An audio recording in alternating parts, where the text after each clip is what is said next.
Question Lakshman जी की FIIs क्या करेंगे। मेरे जितने लिमिटेड दोस्तों से बात होता है जो एफआईआईज में बैठे हैं, के लिए भी हम जैसे रिएक्ट कर रहे हैं उनके लिए भी यही है। ये कंप्लीटली एक अननोन टेरिटरी में घुस गए हैं। अब क्या होगा, कहां पे क्या करेंगे, उनको भी मतलब समझ सही ढंग से नहीं आ रहा है। तो मैं तो एक्चुअली प्रैक्टिकली ग्राउंड में जो देख रहा हूं कि सब लोग मतलब वेट कर रहे हैं, वॉच कर रहे हैं, क्या कर सकते हैं क्या नहीं कर सकते हैं। कोई लॉन्ग टर्म तो छोड़िए, मीडियम टर्म वो भी छोड़िए, शॉर्ट टर्म स्ट्रेटेजी भी नहीं बना पा रहे। नहीं, लेकिन एक चीज तो मान के चल रहे हैं आप लोग, अनुराग जी आप भी ध्यान दीजिएगा कि फार्मा में आप भले ड्यूटी लगा दीजिए, लेकिन ड्यूटी लगाने की धमकी दे दीजिए, लेकिन पूरा फार्मा बना लेंगे यूएस में, ये संभव है नहीं। और बना भी लेंगे तो लंबा समय लगेगा, बड़ा महंगा पड़ेगा।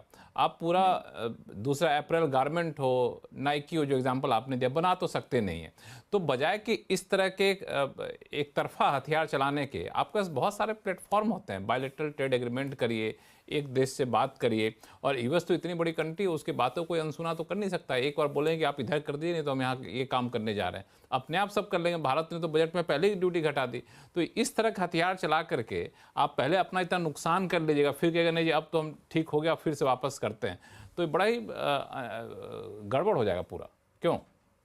हाँ, तो लक्ष्मण जी देखिए, अच्छा इसमें दो डायरेक्शनल बातें हैं, बट पहले मैं एफआईज का बात बाद में करते हैं। बट हाँ, पहले ये हाँ। जो आपने टैरिफ की बात कही, देखिए हम्म। थोड़ा अनफेयर गेम चल रहा था वर्ल्ड में, राइट?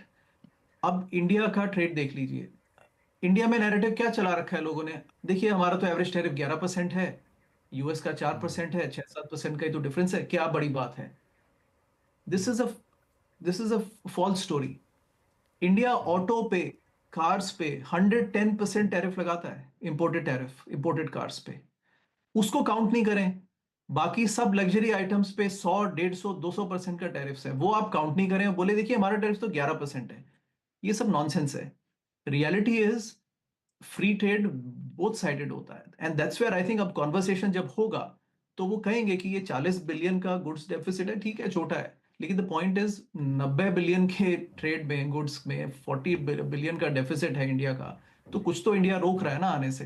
तो आई थिंक वो एक गोल है जो आप सब अचीव कर लेंगे, राइट? क्योंकि उसमें छोटी इकोनॉमीज को नुकसान ही होने वाला है अगर वो नहीं करते हैं तो। और वो पहले कोई इग्नोर करता था, अब ये इग्नोर करने को तैयार नहीं है, राइट? तो पहला तो ये मैं बता दूं, बिकॉज ये जनरली इसका डिस्कशन कम होता है इंडिया में। वो बोलते हैं देखिए हमारा तो फेयर है, पता नहीं वो क्यों गलत लगाया है 36-25%। मैंने हर जगह सुन लिया ये सब, ये you know this is this kind of this is a very false narrative, right? तो इंडिया पे 26% ठीक लगा है, आप देखिए उसके जाकर के टैरिफ, और बहुत सारे नहीं, लोग साथ फिर में जब टैरिफ कैलकुलेशन हाँ। करिएगा ना अनुराग जी, तो थोड़ा सा ये भी कैलकुलेट करिए कि हमारे से रॉयल्टी के तौर पे कितना कुछ ले जाते हैं, वो भी तो आपकी आमदनी सर है। दो सिर्फ सर ड्यूटी दो ड्यूटी हाँ, देखेंगे मैं ना। नहीं नहीं, मैं बता देता हूँ 33 बिलियन का सर्विसेज एक्सपोर्ट्स करता है इंडिया। उसमें हमारे बीपीओ, आईटी, टेक्नोलॉजी कंपनी सब आती हैं। यूएस करता है 24 बिलियन का सर्विसेज एक्सपोर्ट्स इंडिया को। उस 24 बिलियन में 2 बिलियन की रॉयल्टी है, और 12 बिलियन का यूएस ट्रैवल है इंडिया से लोगों का। तो अगर उसको नापेंगे तो लक्ष्मण जी फिर उसमें फिर बात फिर गहरी हो जाएगी। I am telling you. बात करें, ठीक है, चलिए इसमें हम लोग हाँ नहीं तो जाएंगे क्योंकि हम मतलब लोग फिर हाँ मुद्दे से हाँ, भटक तो मैं जाएंगे। मैं अब मुद्दा मैं ये है सिर्फ वही मेन कह रहा कि हूँ। नहीं नहीं, एफआईज क्या करेगा। मैं सिर्फ मुद्दा इतना रख रहा हूँ कि वो फॉल्स नैरेटिव चलाने की जरूरत नहीं है कि 26% उन्होंने बेमतलब में लगा दिया। India is notoriously high tariff country, सबको पता है, किसको नहीं पता, ये एवरीबॉडी नोज दिस, राइट? तो वो बैलेंस करना पड़ेगा, थोड़ा गिव अवे है वो देना पड़ेगा, right? That's why it's, Manish ji ने कहा कि ये इमर्जिंग कंट्रीज के लिए नुकसान है इसमें। एफआईएस का सिंपल देखिए इक्वेशन नहीं पता, लेकिन एफआईएस के लिए बड़ा मेजर डिसीजन पॉइंट है। जैसा जो मनीष जी ने कहा कि यूएस डॉलर वीकन होता है, स्ट्रेंथन होता है। अभी तो वीकन इसलिए हो रहा है because people are saying that economy recession में चली जाएगी, तो वीकन हो जाएगा, राइट? लेकिन टैरिफ्स की वजह से वो स्ट्रेंथन भी हो सकता है, राइट? तो वो दोनों नैरेटिव चल रहे हैं, कौन सा जीतता है वो नहीं पता। अगर बाकी कंट्रीज ने दे दिया वो फ्री ट्रेड तो फिर स्ट्रेंथन हो जाएगा। अभी यूरोपियन यूनियन को का सपोर्ट हट गया। अब देखिए हम यूक्रेन वॉर और ये सब की बात ही नहीं कर रहे हैं। That is a good outcome at least कि वो war is now behind us, right? Europe में इन्वेस्ट करना है, चाइना में इन्वेस्ट करना है, यूएस में इन्वेस्ट करना है, या इमर्जिंग मार्केट्स में ओवरवेट होना है? ये कंपेरेबल मार्केट्स नहीं है, लेकिन एक ओवरवेट अंडरवेट की सिचुएशन हर एफआईआई के पास में है, and they don't have a very clear answer. But एक आंसर जरूर लग रहा है कि इसमें चाइना का वैल्यूएशन पर्सपेक्टिव से वो बहुत सस्ते थे। यूरोप फिजिकल स्पेंडिंग की तरफ जा रहा है, तो उन्होंने डेट लेना है, तो उनके यहाँ एक स्पेंडिंग बूम आएगा जो यूएस ने 4 साल से चला रखा है। और यूएस अगर प्राइवेट सेक्टर को स्ट्रेंथन कर पाता है तो वहां भी बदलाव हो सकते हैं।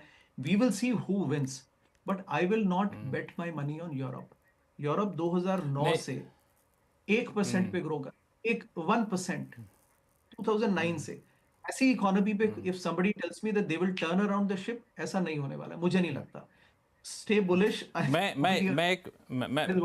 और थोड़ा सीधा सवाल पूछता हूँ अनुराग जी, फिर मैं संजय जी के पास जाऊंगा कि भारत में क्या एफआईआईज आएंगे, इसके पक्ष में मैं एक दलील देता हूं, जो कि आप तो बिल्कुल मार्केट पर्सपेक्टिव से देख रहे हैं कि यूएस के साथ बाकी दुनिया के देशों को देख लीजिए, लेकिन आपने एक चीज़ नोटिस किया है कि ट्रम्प 2.0 में पूरी दुनिया में भारत एकमात्र ऐसा देश था जहां पे सबसे पहले यूएस के ट्रेड नेगोशिएटर पहुंचे थे। पूरी टीम यहाँ पे आई थी, 4 दिन 5 दिन रही थी, नेगोशिएट करके गई है। तो इट मीन्स यूएस का ट्रेड नेगोशिएशन अगर किसी देश के साथ सबसे पहले होने जाएगा तो भारत के साथ हो सकता है। तो ये सब कुछ आकर्षक पॉइंट हैं। अब कितना क्या होगा वो तो आप लोग ज़्यादा बेहतर जानते होंगे। तो क्या ये सब चीज़ें एफआईआईज को आकर्षित करेंगी? नहीं, एक स्टेटमेंट ऐड करूंगा। देखिए, वो बातें हर जगह करते हैं, लेकिन हम वो इंडिया में वही क्लिप लेके चलाते हैं। देखिए, इंडिया की बात हो रही है, देखिए उसको कॉन्टेक्स्ट में रखिए। कोई किसी से कोई खास प्रेम नहीं है, खास दुश्मनी भी नहीं है, right? It's just a broader context. FII flow के बारे में मैंने जो एक ट्रेंड सीखा है वो मनीष जी के बातों से सीखा है। पिछले 2 साल से हम उससे ज्यादा समय से चर्चा कर रहे हैं। उन्होंने जो रिसर्च की है कि कैसे 2012-13 में वो पीक हुआ एफआई होल्डिंग्स, और उसके बाद ग्रेजुअली वो अब 22% से अब 15-16 पे 15% पर आ गया है। उसका कॉन्टेक्स्ट क्या है? How when $100 flows from US and $2 comes to India, उसका क्या फ्लो है, वो उसके बाद ही मैंने ट्रैक किया, राइट? अगर किसी ने नहीं सुना है तो वो उसको सुन लीजिए, कौन से एपिसोड्स में है। कहीं ना कहीं कोशिश करूंगा, मैं भी डालूंगा। उससे बेहतर कोई आपको ट्रेंड फ्लो नहीं मिलेगा। अगर एक ट्रेंड, लॉन्ग टर्म ट्रेंड 22% से 15 पर आ गया है, to expect that it will go back to 20, मुझे नहीं लगता, राइट? तो there is a long term story there. बाकी शॉर्ट टर्म में तो टैक्टिकल ट्रेडर्स हैं, वो चलते रहते हैं। बट मेरा मैसेज इंडियन इन्वेस्टर को ये है, देखिए, एफआईआई खरीद रहे हैं, बेच रहे हैं, अलग बात है। प्रोमोटर्स की होल्डिंग 48% से 40% पर आ गई है। आईपीओज आप जड़ले से खरीद रहे हैं, वो भी एफआईआईज हैं, आपको दिखते नहीं है। आप अपना रेट देखिए, आपको अच्छा लगता है खरीदिए, नहीं अच्छा लगता है मत खरीदिए। मनी का कलर नहीं होता, so make your own decisions.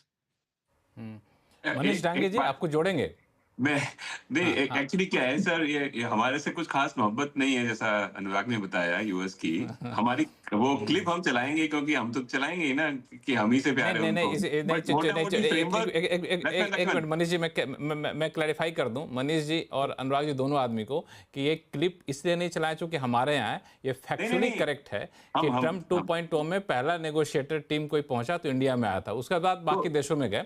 अब क्या होगा क्या नहीं होगा तो बात की बात है, चूंकि नेगोशिएशन काफी बिल्कुल। Anyway. मैं ये बताना चाह रहा हूँ कि देखो हर चीज को सॉल्व करने का, जब सामने वाला बंदा साम दाम दंड भेद चारों लगा रहा है, हमारे देश के साथ साम के साथ है, क्योंकि मोदी जी और ट्रम्प की मोहब्बत है थोड़ी। दाम जो है वो मेक्सिको और कनाडा के साथ में, थोड़ा तू ले थोड़ा मैं लेता हूँ, लैटम्स के साथ में। दंड जो है वो ऑफ कोर्स आप को सॉर्ट ऑफ चाइना के साथ करना चाह रहे हैं, वो 50% टैरिफ कर दिया। और भेद जो है वो यूरोप के साथ करना चाह रहे हैं कि तुम हमारे साथ नहीं रहोगे तो हम रशिया के साथ हो जाएंगे। तो वो साम दाम दंड भेद चारों जो चाणक्य जी ने समझाया है, वो चारों डिस्प्ले है अभी। तो हम साम के पार्ट हैं, वो अच्छी बात है, लेकिन ऑब्जेक्टिव सेम ही है कि आपसे निकलवाना है, आपका टैरिफ कम करवाना है ना? तो तो लेकिन उसमें बहुत बड़ा फर्क नहीं है। और कई बार क्या होता है ना कि मोहब्बत से ज्यादा डर लगना चाहिए दुश्मनी से। बिल्कुल बिल्कुल, आपने सही कहा कि मोहब्बत से ज़्यादा डर लगना चाहिए, थप्पड़ से नहीं लगना चाहिए। आपने सही कहा। संजय सिन्हा साहब, ये इस डिस्कशन में आप क्या पॉइंट जोड़ेंगे? चूंकि इसमें एक सवाल मेरे पास उठा, जो उन्होंने कहा कि दंड जो है चाइना के साथ दंड वाली नीति अपना रहे हैं। चाइना ने तो उलट के कह दिया कि हम भी ड्यूटी लगाएंगे 10 तारीख से जी।